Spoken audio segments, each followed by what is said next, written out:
નમસ્કાર. દિવાળી નામ સાંભળતા જ મનમાં રોશની, ખુશી અને એકતાનો અનુભવ થાય છે નહીં? તો ચાલો ને આજે આ અદ્ભુત તહેવારના ઊંડાણમાં ઉતરીએ અને એના સાચા અર્થને સાથે મળીને સમજીએ.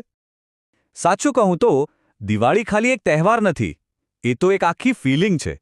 એક એવી ભાવના જે આખા વાતાવરણને ઉત્સાહ અને આનંદથી ભરી દે છે. એટલે જ તો એને હિન્દુ ધર્મનો સૌથી મોટો અને સૌથી વહાલો તહેવાર માનવામાં આવે છે. આ એ જ સમય છે જ્યારે દરેક ઘર અને દરેક દિલ પ્રકાશથી ઝગમગી ઉઠે છે. ખબર છે, દિવાળીનું એક બીજું નામ પણ છે, દીપોત્સવ.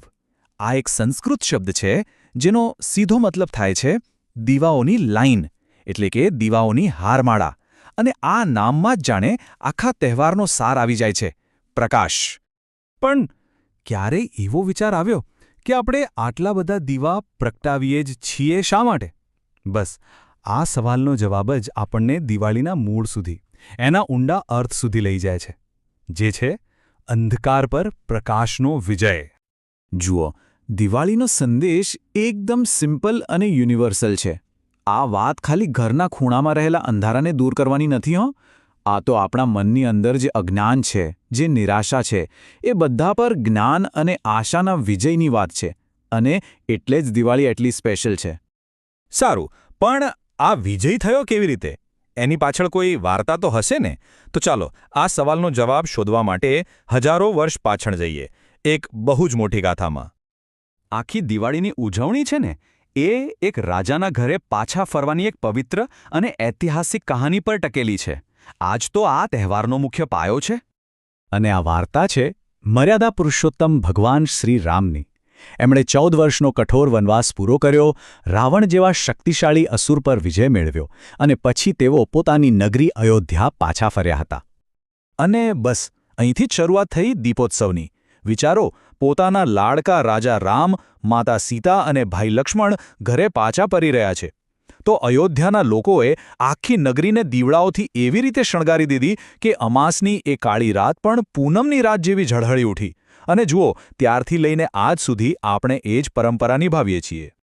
તો એ તો થઈ જૂની વાત, પણ આજે આપણે આ વારસાને કેવી રીતે સાચવીએ છીએ? ચાલો જોઈએ કે આજની દિવાળીની ઉજવણીમાં કયા કયા રિવાજો જોડાયેલા છે અને એને આપણે કેવી રીતે જીવંત રાખીએ છીએ. દિવાળી આવવાની હોય એની ખબર તો દિવસો પહેલાં જ પડી જાય નહીં. ઘરોમાં સાફ સફાઈનો ધમધમાટ શરૂ થઈ જાય છે. પણ આ ખાલી ઘરનો કચરો સાફ કરવાની વાત નથી. આ તો ઘરમાંથી બધી નકારાત્મક ઊર્જાને બહાર કાઢવાનું પ્રતીક છે. અને એકવાર ઘર ચોખ્ખું થઈ જાય પછી આંગણામાં બને છે સુંદર મજાની રંગોળી, દેવી દેવતાઓના સ્વાગત માટે. દિવાળીની મુખ્ય ઉજવણી થાય છે કારતક મહિનાની અમાસના દિવસે, એટલે કે જ્યારે આકાશમાં ચંદ્ર બિલકુલ દેખાતો નથી અને ચારે બાજુ ગાઢ અંધારું હોય છે. અને એટલે જ તો એ અંધારાને ચીરીને નીકળતો દીવાનો પ્રકાશ એ વિજયને ખરા અર્થમાં સાર્થક કરે છે. આ દિવસે થાય છે શું? તો સાંજે થાય છે ધન અને સમૃદ્ધિ માટે દેવી લક્ષ્મી અને બુદ્ધિના દેવતા ગણેશજીની પૂજા. બધા નવા નવા કપડાં પહેરે છે, એકબીજાના ઘરે જઈને ગિફ્ટ્સ અને મીઠાઈઓની આપ-લે થાય છે, જેથી સંબંધોમાં મીઠાશ પડે. અને હા, ફટાકડા, એના અવાજ અને રોશની વગર તો દિવાળી અધૂરી જ લાગે. પણ એક મિનિટ, શું દિવાળી એટલે ખાલી પૂજા, મીઠાઈઓ અને ફટાકડા જ છે? ના, આ બધી પરંપરાઓની પાછળ એક બહુ જ ઊંડો અર્થ છુપાયેલો છે. અને એ અર્થ છે એકતાની ભાવનાનો. ખરું પૂછો ને તો દિવાળી એ ભેગા મળવાનો તહેવાર છે.